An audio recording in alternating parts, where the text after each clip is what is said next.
یک نفر میتواند صاحبی 10 دادر و برادر باشد. یک نفر میتواند صاحبی 10 خواهر و اپه باشد.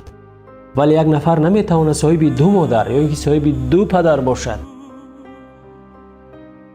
مادر دو این مایندر است. دویم پدر این پیاندر است. هیچگاه جای پدر و مادر را گرفتن نمیتوانند.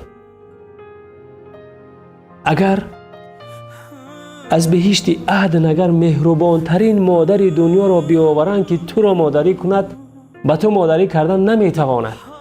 میدونید برای چی؟ برای آنکه تو 9 ماه و 9 روز در بطن دیگر مادر نشأه نما یافتی.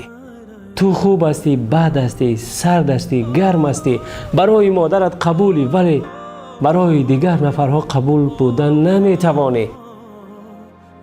هر بد و نیکی که در وجود تو هست، تنها مادری خودت تو را قبول میکند. با کسی دیگر لازم نیست.